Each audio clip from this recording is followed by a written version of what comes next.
Hare Krishna. Welcome you all in the class. आज की Monday class में आप सभी वैष्णव का बहुत बहुत स्वागत है। Thank you for coming. ठंड तो बहुत पड़ रही है, लेकिन होप आप सब अच्छे से है। तो अभी हम शिल प्रपात की स्मॉल बुक पढ़ रहे हैं, नारद भक्ति सूत्र। नारद भक्ति सूत्र 41 जो श्लोक का सूत्र है वो पढ़। तो अभी हम ये पढ़ रहे हैं कि किस तरह से भक्ति इंपॉर्टेंट है। अच्छा, शुद्ध भक्ति इंपॉर्टेंट है तो उसको प्राप्त कैसे किया जाए, वो साधन कौन कौन से हैं, तो वो हम पढ़ रहे थे। उसमें हमने साधन प्राप्त किया कि जो भगवत भक्तों का जो एसोसिएशन है वो सबसे सर्वश्रेष्ठ है। उसके बाद हमने देखा कि भगवत भक्तों का जो एसोसिएशन है वो भगवत कृपा से ही मिलता है ना। भगवान के भक्तों का एसोसिएशन भी भगवत कृपा से ही मिलता है। तो देखते आइए 41 श्लोक में भगवान क्या कहते हैं। नमो विष्णुपादाय कृष्ण प्रेष्ठाय भूतले श्रीमते भक्ति वेदांत स्वामी नामने नमस्ते सारस्वती देवी गौरवाणी प्रचारिणे निर्विशेष शून्यवादी पाश्चात्य देश तारिणे प्रेम से कहो जय श्री कृष्ण चैतन्य प्रभु नित्यानंद श्री अद्वैत गदाधर शिवसादि गौर भक्त वृंद। हरे कृष्ण कृष्ण कृष्ण हरे हरे, हरे राम राम राम हरे हरे।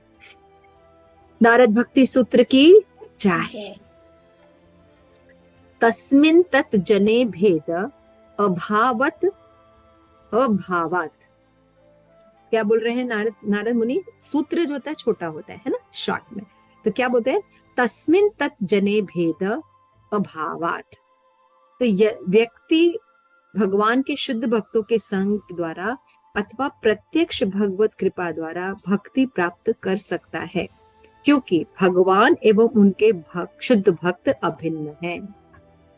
तो यहाँ पे बता रहे हैं कि जो पहले बताया कि भगवान के जो शुद्ध भक्त हैं वो भगवत कृपा से प्राप्त होते हैं, और उसके बाद बताते हैं कि भगवान एवं उनके शुद्ध भक्त अभिन्न हैं, एक दूसरे के मतलब भगवान और उनके भक्त एक समान है। यानी भक्तों का, शुद्ध भक्तों का मिलना और भगवान का मिलना एक बराबर है। क्यों?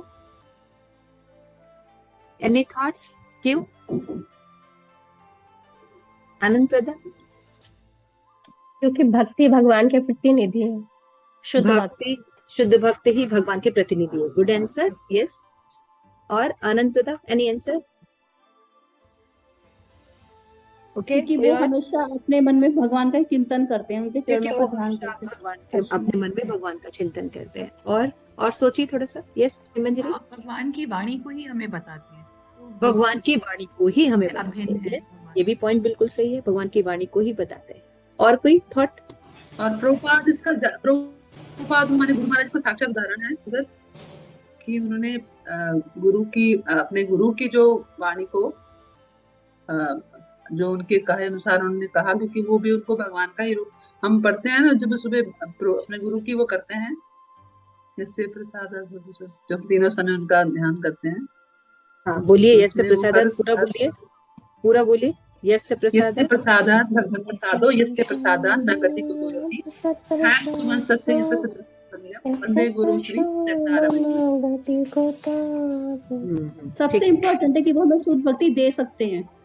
वो शुद्ध भक्ति दे सकते हैं। कृष्ण दीते पारो तो मारे शक्ति आछे आमी तो कंगाल कृष्णा कृष्णा बड़ी धावे तब पाछे। Yes, you all are very correct and very good. बहुत अच्छा आप लोगों ने आंसर दिया। इसका मतलब आप लोग शुद्ध भक्त बन चुके हैं। तो thank you so much for your answers. Right answer, आप सबके आंसर बिल्कुल सही है। यस से प्रसाद। माता जी अभी बहुत चुटियां पड़ी है, अभी हमें बहुत चित्तर पड़े हैं। हमारी बात नहीं है। नहीं, अच्छे आंसर्स मिल रहे हैं, मतलब विनम्र हो रहे हैं आप, नहीं पढ़ रहे हैं प्रभुपाद को, तो इसीलिए विनम्रता का थोड़ा सा तो एप्रिशिएशन बनता है आप लोगों का। सही आंसर है तो भाई सही आंसर मतलब एप्रिशिएशन, और आंसर नहीं दे सकेंगे तो हमें थोड़ा बोलना पड़ता है। एक चीज मैं और कहूंगी, थैंक यू माता जी। और आप ना बिल्कुल निसंकोच और बिना डरे ना, माता जी आप शर्माया मत करो। हम लोग ना मैं तो मानती हूँ कि आपने मुझे आज एक बहुत अच्छी सीख दी है। मैं इसका पूरा 100% ध्यान रखूंगी। मैं 99 नहीं कह रही, 100% ध्यान रखूंगी। और मुझे लगता है कहीं ना कहीं जो मेरा थोड़ा सा हमारे पास समय नहीं है, क्योंकि हमारे पास समय नहीं है, तो जितना समय है हमको प्रभुपाद की शिक्षाओं में लगाना चाहिए, क्योंकि अब समय नहीं है हमारे पास, ये प्रॉब्लम। तो आज हम देखते हैं कि भगवान उनके शुद्ध भक्त अभिन्न है। तो इसलिए है क्योंकि उनकी शिक्षाओं को ही बताते हैं, है ना, उनके द्वारा उनकी संगत से ही हमें भगवान की प्राप्ति हो सकती है। और भी जो आप लोगों ने बताया वो सब सही था। आइए तात्पर्य पढ़ते हैं, जिसके पास बुक है वो पढ़े। अंत अहेतु की सेवा पढ़ो। हाँ, जी माता जी। Yes please. तात्पर्य अनुवाद श्री प्रभुपाद के द्वारा। श्री प्रभुपाद की जय। व्यक्ति भगवान के शुद्ध भक्तों के संग द्वारा अथवा प्रत्यक्ष भगवत कृपा द्वारा भक्ति प्राप्त कर सकता है, क्योंकि भगवान एवं उनके शुद्ध भक्त अभिन्न हैं। तात्पर्य, भगवान की कृपा एवं उनके शुद्ध भक्तों की कृपा समान शक्तिशाली है, क्योंकि भक्त एवं भगवान शिक्षा देते हैं। श्री कृष्ण कहते हैं, समान शिक्षा देते हैं। श्री कृष्ण कहते हैं, मुझ में शरणागत हो, एवं शुद्ध भक्त कहता है, हाँ मैं तुम में शरणागत होता हूँ, तथा दूसरों को बताता हूँ कि कृष्ण को शरणागत हो। अतः भगवान तथा उनके प्रेमी सेवकों की कृपा का समान प्रभाव पड़ता है। ग्रहणशील बद्ध जीवों के हृदय में भक्ति का बीज आरोपित होता है। मायावादी सदैव भगवान के व्यक्तिगत स्वरूप को ध्वस्त करने के अवसर की ताक में रहते हैं, एवं इसलिए वे इस सूत्र की निम्नलिखित प्रकार से समझाते हैं। ठीक जैसे समुद्र में प्रवेश कर जाने पर नदी अपना नाम व रूप खो देती है, वैसे ही भगवान में स्वयं को लीन कर देने पर भक्त अपना पृथक व्यक्तित्व खो देता है। निर्विशेषवादी आत्मा हनन तथा भगवान एकात्मयता को दिव्य प्रेम का उत्कर्ष समझते हैं। नारद एवं शास्त्रों द्वारा सांकेतिक अर्थ के विषय में मायावादी कहते हैं कि यह साधारण भक्तों हेतु रियायत है, किंतु वैष्णवगण ऐसे निंदाकारी शब्द जाल को नहीं सहन करते। भगवान एवं गुरु अथवा भगवान एवं सारे जीवों की अभिन्नता गुणगत है। जीव पूर्ण शक्तिमान एवं ऐश्वर्यशाली परम पुरुषोत्तम आदि भगवान के क्षुद्र नमूने हैं। जीवों में भगवान से अपनी गुणगत अभिन्नता को भूलने की प्रवणता होती है, और इसलिए भगवान ने हमारे आध्यात्मिक स्वरूप को पुनः स्मरण कराने हेतु शास्त्र, महात्माओं तथा चैत्य गुरु यानी परमात्मा के रूप में प्रकट होते हैं। परमात्मा को उसकी अपनी दिव्यता का पुनः स्मरण कराने की आवश्यकता नहीं होती, क्योंकि वह कभी भौतिक शरीर में उपाधिग्रस्त नहीं होता। यह जीवों तथा भगवान में एक और भेद है। भगवान अपने आध्यात्मिक स्वरूप में सदा स्वयं प्रबुद्ध रहते हैं, जबकि जीवों में सदा माया के प्रभाव के अंतर्गत आ जाने की प्रवणता होती है। इन दोनों में एक और अंतर है कि परमात्मा सबके शरीरों में उपस्थित रहते हैं, जबकि व्यक्तिगत बद्ध आत्मा एक विशिष्ट शरीर में उपस्थित रहती है। बद्ध तथा मुक्त दोनों अवस्थाओं में। 1 मिनट। यस प्रेम पद्मिनी माता जी आप पढ़िए। हरे कृष्ण। बद्ध तथा मुक्त दोनों अवस्थाओं में जीव का स्वरूप भगवान की सच्चिदानंद स्वरूप से भिन्न होता है। यद्यपि मायावादी आध्यात्मिक अभिन्नता के दर्शन को समझने में सदा भ्रमित ही रहेंगे, तथापि एक कवि या विद्वान व्यक्ति ऐसी त्रुटियां नहीं करता। श्रील प्रभुपाद मायावादियों एवं उनकी तरह प्रभावित व्यक्तियों की दशा की व्याख्या करते हैं। केवल नास्तिक लोग ही जीव तथा परम पुरुषोत्तम भगवान को हर प्रकार से एक मानते हैं। अतः चैतन्य महाप्रभु कहते हैं, मायावादी भाष्य सुन ले हैले सर्वनाश। यदि व्यक्ति मायावादी दार्शनिक के निर्देशों का पालन करता है तथा परम पुरुषोत्तम भगवान एवं व्यक्तिगत जीवात्मा को समान मानता है, तो उसके यथार्थ दर्शन की समझ हमेशा के लिए सर्वनाशगामी है। श्रीमद् भागवत 4.28.63 तात्पर्य। Hare Krishna. Thank you so much. आप सभी का बहुत बहुत धन्यवाद पढ़ने के लिए। तो जैसे अभी हम डिस्कस कर रहे थे कि विनम्रता जो है भक्ति में बहुत ही ज्यादा आवश्यक है, क्योंकि विनम्रता जो है ज्ञान का चिन्ह है, और विनम्रता भगवान कृष्ण को अत्यंत प्रिय है। और विनम्र व्यक्ति ही जो है वो भक्ति में मध्यम अधिकारी के लेवल पर या निष्ठा के स्तर पर आ सकता है। तो इसलिए विनम्रता जो है बहुत इंपॉर्टेंट है, हमने पढ़ा। और उसमें ये भी देखा कि विनम्र वो व्यक्ति होता है जो श्रील प्रभुपाद की जो शिक्षाएं हैं बस उसके अनुसार अपना जीवन चलाता है ना। जैसे हम देखते हैं ना, एक सती स्त्री जो होती है वो अपने पति के परायण होती है, है ना। तो ऐसा नहीं कि कभी कभी अपने किसी और को भी दृष्टि डालती है, ऐसा नहीं होता, वो अपने पति के परायण होती है। उसी तरह जो इस्कॉन के जो निष्ठावान भक्त होते हैं वो शिल प्रभुपाद के परायण होते हैं, क्योंकि शिल प्रभुपाद ने जितना दिया उसको भी समझ पाना बहुत मुश्किल है। समझना, करना, आचरण करना। हमने देखा कि श्रवण का जो होता है उसमें पार्ट होता है। श्रवण में क्या चीज होती है? असली श्रवण उसको कहते हैं जो हमने श्रवण किया, फिर उसका मनन करते हैं, फिर उसका निधि ध्यासन करते हैं, है ना। श्रवण करना यानी सुनना, सुनने के बाद उस टॉपिक के ऊपर अलग अलग एस्पेक्ट से मनन करना, मनन करना, बार बार सोचना, इसका ये है, ये ऐसे नहीं तो ऐसे है, ये ऐसे है, हर पहलू से इसको सोचना, इसको मनन कहते हैं। फिर हर पहलू से सोचने के बाद हम देखते हैं किस तरह से हम अपने जीवन में इसको शुरुआत कर सकते हैं, धीरे धीरे बढ़ा सकते हैं, इसको पालन करने से हमें लाभ क्या क्या होगा और इसको नहीं पालन करने से हमें हानि क्या क्या होगी। तो निधि ध्यासन करते हैं यानी अपने जीवन में उसका पालन करते हैं, तो इसको कहते हैं श्रवण करना, है ना। तो यहाँ पे क्या बता रहे हैं कि भगवान और शुद्ध भक्त अभिन्न है, एक दूसरे से अलग नहीं है। तो भगवत कृपा से भक्तों का संग मिलता है और भक्तों के संग के बिना हम शुद्ध भक्ति नहीं कर सकते। शुद्ध भक्ति जो है, शुद्ध भक्त जो है शुद्ध भक्ति प्राप्त करने के साधन सबने बताए, सभी शास्त्र में बताए। इसे शुद्ध भक्त को समझना बहुत अभिन्न क्यों नहीं है। यहाँ पे श्रील प्रभुपाद लिखते हैं कि जो शुद्ध भक्त होते हैं वो वही बात कहते हैं जो भगवान कहते हैं। जैसे भगवान क्या कहते हैं भगवत गीता में, सर्वधर्मान परित्यज्य, 18वें अध्याय में भगवान बोलते हैं, सर्वधर्मान परित्यज्य मामेकम शरणं व्रज, अहम त्वाम सर्व पापेभ्यो मोक्षयिष्यामि मा शुचः, कि मैं तुम्हारे समस्त पापों को दूर कर दूंगा, तुम डरो मत, केवल मेरी शरण ग्रहण करो, बाकी धर्मों को तुम छोड़ दो। सीधे से बोलते हैं भगवान। तो भक्त अगर किसी से मिलता है तो वो क्या कहता है? केवल कृष्ण की शरण ग्रहण करो, है ना। हम लोग भी जाते प्रचार करते हैं तो क्या कहते हैं? सबको बुक देते हैं, हरि नाम के बारे में बोलते हैं, कोई सत्संग के लिए बुलाते हैं, कहीं करते हैं, उसमें क्या देते हैं? हम कृष्ण देते हैं कि आप कृष्ण की शरण ग्रहण करो। तो भगवान ने जो बोला वही भक्त हमें सिखाते हैं, इसलिए वो दोनों एक दूसरे से अलग नहीं है।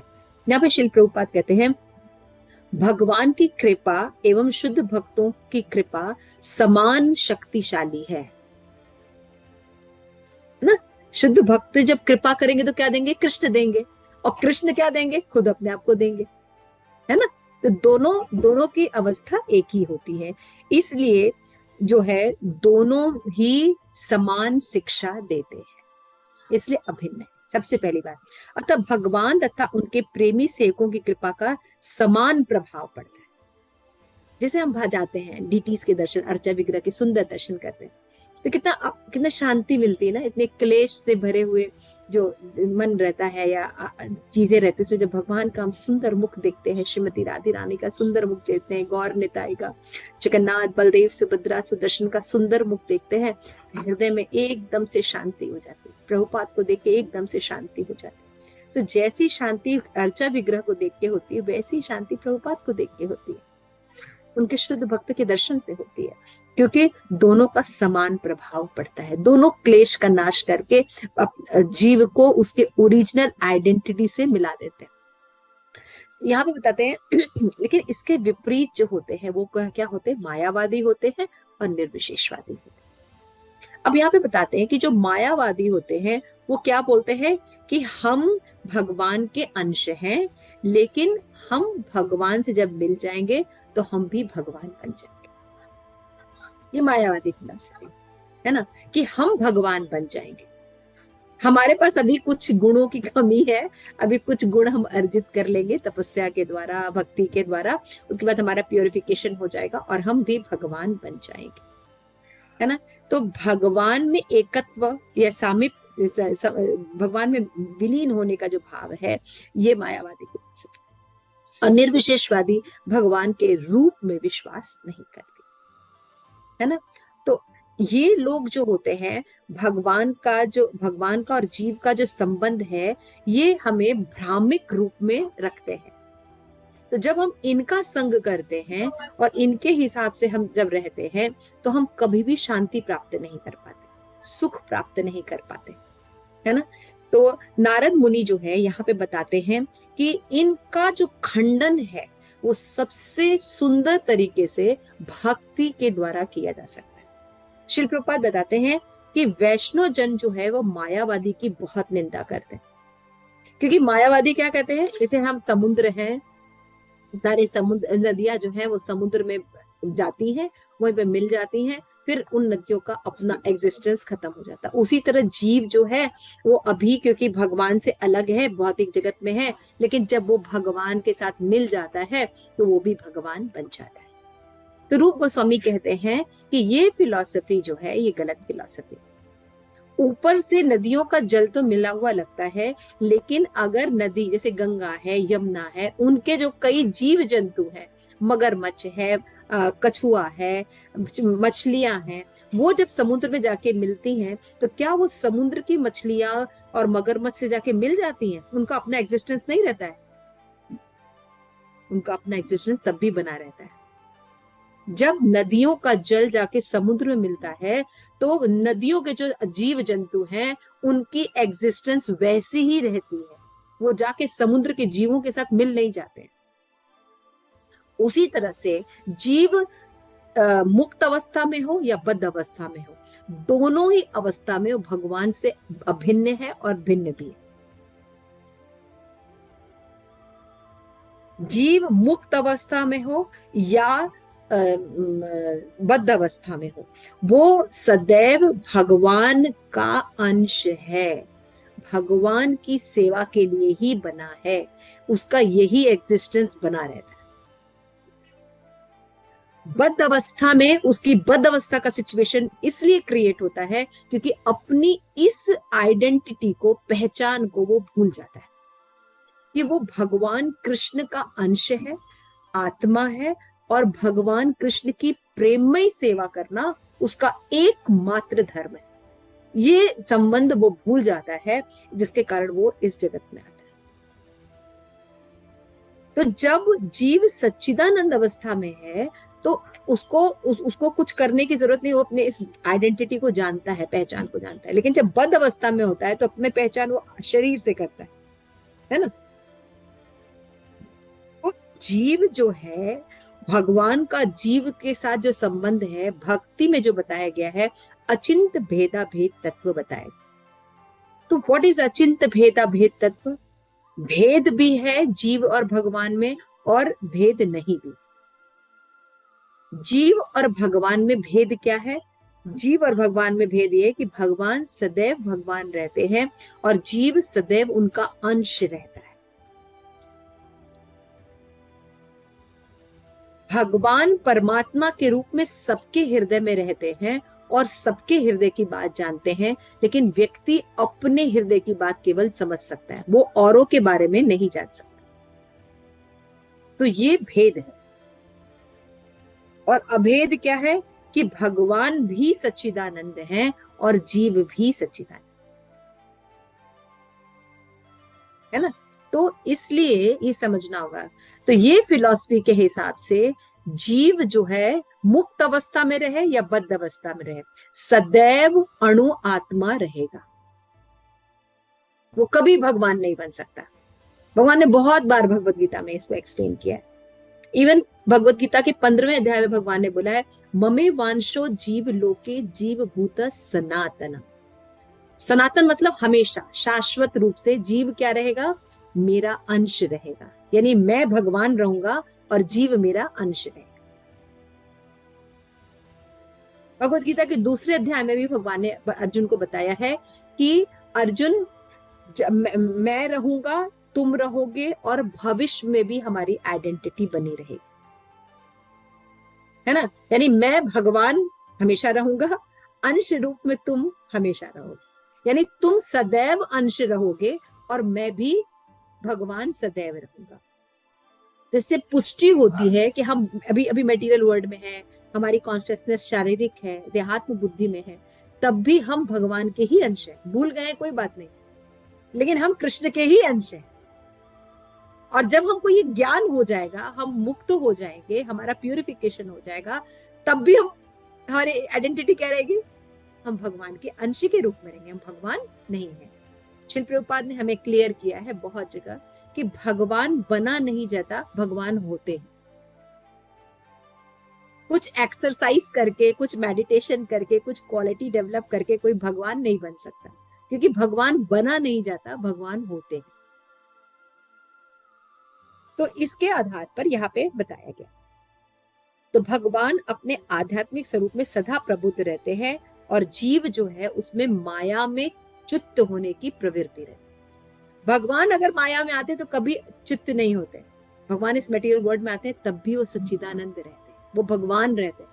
लेकिन जीव जब माया का एसोसिएशन करता है तो उसका फॉल डाउन हो जाता है, वो चित्त हो जाता है। ये सबसे बड़ा अंतर है। तो भगवान भौतिक जगत में रहे या आध्यात्मिक जगत में रहे, वो कभी भी अपने प्रबुद्ध अवस्था को नहीं भूलते, लेकिन जीव भूल जाता है, जीव को चित्त होने की प्रवृत्ति। तो यहाँ पे बताते हैं आध्यात्मिक अभिन्नता के दर्शन को सदा विभ्रमित कर देते हैं ये मायावादी। तो भगवान और जीव का जो संबंध है ये मायावादी विचार से हम नहीं समझ सकते, न ही निर्विशेषवादी हम विचार से समझ सकते हैं। इसको केवल भक्ति के सिद्धांत अचिंत भेदा भेद तत्व से समझा जा सकता है। क्या समझ रहे हैं हम कि जीव जो है सदैव जीव रहेगा, भगवान का अंश रहेगा, चाहे वो मुक्त अवस्था में हो चाहे बद्ध अवस्था में। क्लियर हुआ ये बात? प्लीज अपना हाथ खड़ा कीजिए, है ना? ऐसा तो नहीं कि यमुना जो है अभी थोड़े दिन के बाद अभी स्कॉलर कर लेगी, व्यक्ति वैभव कर लेगी तो वो भगवान बन जाएगी, ऐसा होगा क्या यमुना? नहीं, फिर भी नीचे ही रहोगी ना। तो जीव जो है सदैव जीव रहेगा और भगवान सदैव भगवान रहेगा। आज हम बहुत दिनों बाद प्रभुपाद का वापस एक लेक्चर सुन रहे थे कि किस तरह से ये मटेरियल वर्ल्ड जो है ये डेंजरस जगह है, डेंजरस जगह। ये अगेन हम बहुत सालों बाद सुन रहे थे, तो उसमें भी शिल प्रभुपाद यही बात आज बता रहे थे, है ना, कि सबसे भयानक स्थिति है मायावाद का एसोसिएशन करना, कि हम भी भगवान बन जाएंगे। और इसीलिए हम यहाँ पे बैठे हुए हैं भौतिक जगत में, भगवान बनने आए थे। भगवान तो नहीं बने, इतने दुखों में हम लिप्त हो गए, है ना। तो ये बात समझिए।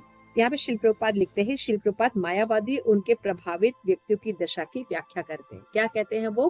कि केवल नास्तिक लोग जीव तथा परम पुरुष भगवान को हर प्रकार से एक मानते हैं, यानी जीव और भगवान एक है, जीव और भगवान में कोई अंतर नहीं है। हम भी भगवान हैं, तुम भी भगवान हो, हम भी भगवान हैं, है ना। ऐसा बहुत सी फिलॉसफी है। प्रभुपाद कहते हैं ये सब फिलॉसफी बेकार, बल्कि चैतन्य महाप्रभु जो साक्षात कृष्ण थे उन्होंने अचिंत भेदाभेद फिलॉसफी बताई है और मायावाद का तुरंत खंडन कर दिया है।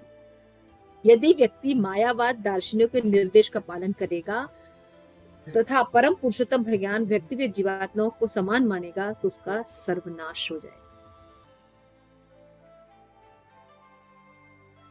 सर्वनाश का क्या मतलब, कोई एक्सप्लेन कर सकते हैं? यहाँ पे सर्वनाश क्या हो जाएगा जीव का? अगर वो जीव भगवान मानेगा तो उसका सर्वनाश क्या होगा? मदर जी, जो हमारा परम लक्ष्य है जो भगवान को प्राप्त करना, उस से हटकर वो जन्म जन्म तक वो उसी अंधकार में घूमता रहेगा। आध्यात्मिक मृत्यु हो जाएगी इसमें, उसकी आध्यात्मिक मृत्यु। Very good. माता जी ने बताया जन्म मृत्यु की आध्यात्मिक मृत्यु हो जाएगी। माता जी कह के वो भूल जाएगा अपनी पोजीशन। और कुछ सर्वनाश? कल ही जो चौथे स्कंद के 24वें अध्याय का 41 श्लोक था, उसमें माता जी यही दिखाया गया था। उसमें भगवान जो बोलते हैं कि जो भी जैसी बुद्धि मुझे रखता है ना, मैं उसको वैसे रहता हूँ। जो मायावादी है, जो नास्तिक है, जो मेरे पास नहीं आना चाहता, तो मैं उसको उसी तरह से लाखों जन्मों तक उसको अंधकारतम निम्न से निम्न श्रेणी में भेजता हूँ। मतलब फिर वो मेरा जो है मुझ तक नहीं पहुंच पाएगा। यस, ये सर्वनाश होता है कि जीव जो है मनुष्य योनि से निम्नतर योनि में चला जाए, और निम्नतर योनि में भगवत भक्ति नहीं होती, और फिर हमेशा यही, जैसे माता जी ने कहा, जन्म मृत्यु जरा व्याधि में पड़ा रहेगा और उसकी आध्यात्मिक मृत्यु हो जाएगी। ये सर्वनाश हुआ उसका, है ना। तो ये है शॉर्ट में परिचय। Stop the recording.